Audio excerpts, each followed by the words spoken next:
In the in the S2 star system existed a planet called Scramal. The planet was sizable, which made it ideal for its use, one giant junkyard. It is here scrap metal piled high went on for miles and miles. Nobody was sure how deep the piles went from the ground. It was firmly believed by its dwellers the ground was made out of metal, not dirt. Dotted amongst the scrap mountains were fenced-off areas. Within the fenced-off areas was buildings and docking platforms. The building had multiple uses. They were used for storage, offices for officials, and sleeping quarters. In one of these sleeping quarters was a sleeping 20-year-old woman named Elena. A loud clang jerked Elena awake. Her hand instantly darted to the light switch. The bulb flickered to life, casting an orange glow across the room. The room in question was a small box room, but still had enough space to house a single metal frame bed and a crate that doubled up as her table and storage box. There was an automatic door that hissed open to a small shower room. Despite the harsh working conditions of Scramal, Elena liked the fact that everyone had their own room and washing facilities. As her brown eyes adjusted to the light, Elena instantly spotted a black bull standing by the crate. Upon seeing what made the noise, she sighed and lied back down. Do you mind, you bucket of bolts? I was sleeping. Black bull made a beeping sound that sounded like a laugh. This was Elena's droid, J1, or Junker. The droid was made out of mismatching panels that were carefully welded together and painted black. Compartments housing all sorts of tools and gadgets were dotted around the spherical body.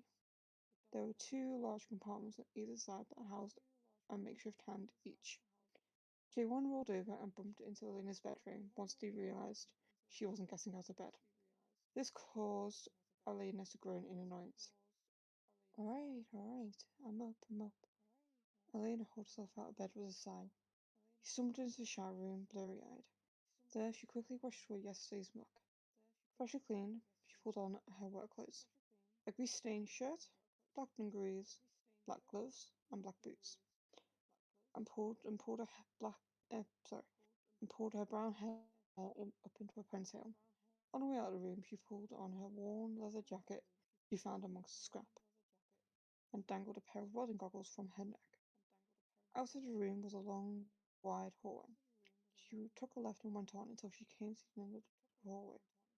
The end of the hallway opened up to a cafeteria. Rusting metal tables and chairs dotted the busy room. Dividing the room in two was a large serving counter. Behind the counter was the kitchen. Both areas were staffed with droids. Elena grabbed a tray from the case looking stack and went over to the counter. There, a droid plopped some unidentifiable goop that was meant to be porridge on the tray, with a slice of hard bread. Enjoy, squawked the serving droid.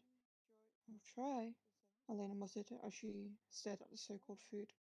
Next to her, J1 made some beeping sounds at the serving droid. We don't serve your kind here. Try the recycling center, the droid said, which made J1, which made, not make, which made J1 beep again, this time sounding like they were blowing a raspberry. Find you some bolts to crunch on if you're that hungry, Elena said, rolling her eyes. J1 beeped away happily at Elena's words. Come on, let's find you somewhere. Let's go on you. Let's find somewhere to sit. Finding an empty chair was hard going, as the cafeteria was packed with fellow scrappers. She did eventually find an empty seat in the corner. Elena wrinkled her nose at the smell coming from the food. You would think you would think oh what? You would think they would at least make it smell decent, she muttered to J1, who patted her knee with a makeshift hand and gave her a comforting sounding beep. Oh well. Darn Hatch. As she ate, a muscular-looking man dressed in similar clothes to Elena wandered over to her. He was bald and had a stubble. His face wrinkled like warning leather. This was Jack, sir, a few people Elena talked to. You're right, she asked. Uh, you're right, she asked when he took his seat.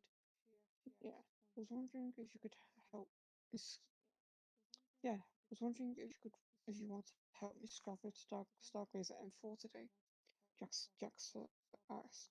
Sorry, no can do. That's a line on Star Jumper, an M1 model.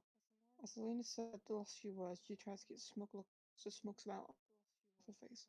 Shit me, Jax said at Elena and all. Where the fuck did you get that line?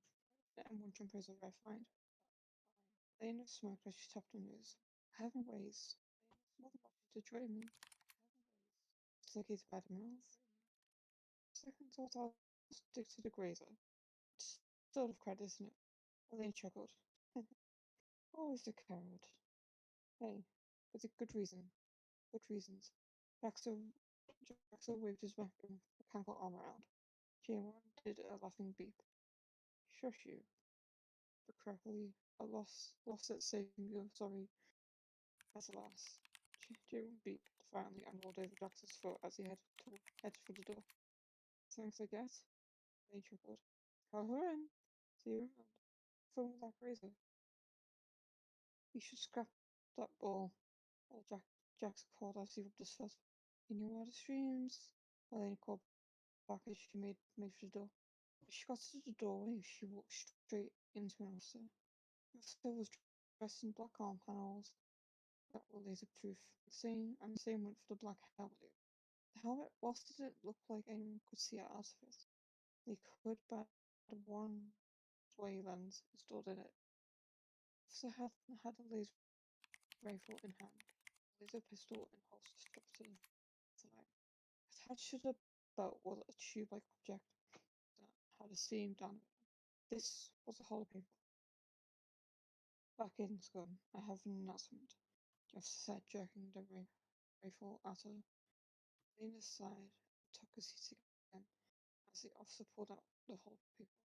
Attention, scrappers. Our soldiers in the name of our Grand Protector will be flying above us today, fighting back the rebels. Please be aware of any fallen debris whilst traversing Scramhouse today. Also, there will be a curfew in place, which is to be 2300 hours. Due to the conflict above, that is all. Hail our protector. Hail our protector. Old Scrappers said monotone. The officer turned on their heels and left the room. Once the officer left, the chatter resumed. Helena quickly left the room, and before she could be cornered by fellow scrappers. Oh, Junker, let's get to the mouth and scrap that jumper. Jiwon beeped excitedly at Elena's words. The pair headed towards the lookout by the exit gate. The lookout shed also doubled up as a storage shed for tools. Handheld laser cutters, hover sleds, food and water rations, power packs, and a harpoon gun were some of the tools available to scrappers, providing they signed him out with the officer on duty. In the lookout post, Elena grabbed a black hover sled that looked like it had miniature solar panels built in underneath, but actually those were hover pads. She also grabbed a handheld laser cutter with a power pack that buckled onto her belt. On the way out, she grabbed some food and drink rations. Halfway by her side, the laser cutter, power pack, and rations in hand, she went over to the sign-out desk that was staffed by an officer. Looks like our boys are taking to the rebels, Jeff said, looking up towards the sky. Elena followed suit and saw flashes of red laser cannon fire, lighting up the sky like fireworks. Splashes of red were briefly dotted with bursts of orange as the ship exploded. Sure thing. Can I get these sent out quickly? I like a curfew after all, and I'm heading out to the mouth. Yes, yes. The officer muttered as he looked down at his whole paper and began tapping away. Done. Now, move along. Elena dumped her supplies into the hoversled and got moving with J1 in tow. The trek took the pair at least 2 hours on foot with a quick water break in between. As Elena and J1 got closest to the mouth. Loose pieces of scrap rolled to the ground due to what sounded like an earth-shattering, an earth-shaking roar. Guessing the cat is awake, Elena chuckled as she rolled out of the way of falling scrap. J1 beeped nervously. Oh, how many times have you been here? J1 beeped, looking again, this time more confidently. Exactly. Now which way? Way again. Elena looked around. The piles of scrap once spotted started drinking. J1 beeped excitedly and used the mechanical arms to point in the direction. Ah, thanks, bud. Oh, this way. Elena slid down a mountain of scrap with a hard sled and J1 in tow, who made a beeping sound which sounded like a wee. At the bottom of the pile, she went flat on her stomach and combat crawled through the tunnel that was actually a hallway to a cockpit. At the end of it, she grabbed onto some metal rungs and pulled herself up. She rolled into the house just before it went zooming up after it later. Feet firmly on the rungs, she began to climb to the top where daylight could be seen. It didn't take her that long to get to the top as climbing was second nature to her now. At the top, she sat on the last rung to recoup. From her vantage point, she could see from her vantage point she could see the deep hole that was known as the mouth. J1 made a concerned beep as a giant, spiky grey lizard gave a tremendous roar. Helena covered her ears quickly. To her relief, the roar was short-lived, and the creature went back into its hole.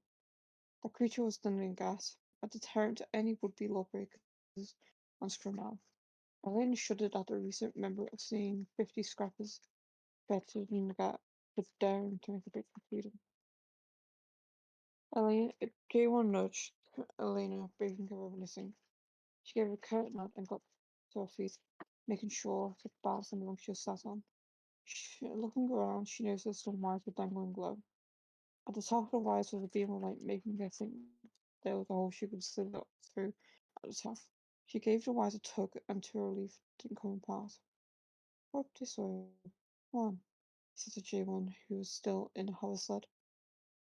Elena grabbed onto the wires and tugged herself up to the top. Her theory was correct. At the top was a hole big enough for her to squeeze through, but not the hover sled. Gonna have to cut the gap bigger. Hold on a sec. Elena grabbed onto the edge of the hole and pulled herself through. Pass me that laser cutter happily, bud. Using the mechanical hand, J1 passed the laser cutter and held back. Tools in hand, Elena fired up the laser cutter and began widening the hole. Look out, she called as chunks of metal flew miles to the ground below. She inspected the hole once more before calling. Oh, should be big enough now. Give it a try. J1 beeped triumphantly as the hover sled easily got through the widened gap. Now there was no more climbing to be done. J1 rolled off the hover sled and went off in the direction of the starting point. Elena chuckled as she darted off after him. Her energy boosted by the payday, the scrap would net her. Elena whistled when she finally reached the star jump. She had always been an admirer of star jumpers and their sleek looks. Typically, star jumpers tended to be red, but this one was chipped red with some rusting dotted around. The the wings expanded out and ended with one giant laser cannon. On both wings are giant panels that could be pulled off to reveal the engines. This is where Elena started. She clambered up the hole first, then carefully went over to the wing. J1, who wasn't in the house, had joined her there. Hop that panel for me, please. J1 gave a salute as a pry bar sprung out from one of the compartments. Hydraulics whirred as J1 pried the panel off. The panel went flying, making Elena duck. J1 gave an apologetic beep as she glared at him. Oh, good, bud. Let's see what we have. Helena knelt on her knees and rooted around the engine. Oh shit, Junko, look at this. We have a splish-class cooling system. Had at least 100 credits in this condition. Helena pointed to the large plastic tube that had violet liquid sloshing about. At either end of the tube was steel-infused power cables leading off to other parts of the engine. J1 beeped excitedly as Elena got to work carefully on wiring the cooling system. After starting the system onto the house side, she went back to inspecting the first engine hold. Eventually, she determined nothing was worth salvaging as any valuable components were rusting. She carefully made her way over to the other engine hold to check if there was anything there. She found a second cooling system, but this one was in unusual was in usable. This one was in unusual usable condition as the casing was cracked. There was, however, couplings made out of metal called lycium, a metal that could only be found on Kalak, a major mining and refinery planet in the S2 system. Due to this, it fetched a price of about 50 units per coupling. She carefully salvaged each one and put them into the house side. There was, however, couplings made out of metal. With one last check, she determined she salvaged anything of worth before scrambling off the ship. Good haul, she said as she inspected the items she salvaged. More to check out. More to check out as well with those cannons. Come on. J1 beeped excitedly as they followed. Followed Elena to the laser cannon underneath the ship. The excessive beep turned into a startled beep. Hurtling towards them was a ship smoking, with the engine smoking. The ship sharply jerked up, but it wasn't clear to its path. Debris exploded in all directions, making Elena and J1 duck for cover. A loud, ear-splitting bang swiftly followed as the ship skidded to a stop. God damn, Elena said, getting to her feet and dusting herself off. They aren't messing around up there. J1 beeped and rolled off in the direction of the crashed ship. Where are you going? Come back. J1 didn't listen, making Elena sigh. One of these days. She hurried off after J1. He scrambled up the mountain of scrap. Blaster fire echoed, which made the scramble up the mountain quicker. At the summit, she froze upon seeing them make it a ship. It was a Nebula Fighter M2, a ship typically used by the rebels. And that's the end of my piece.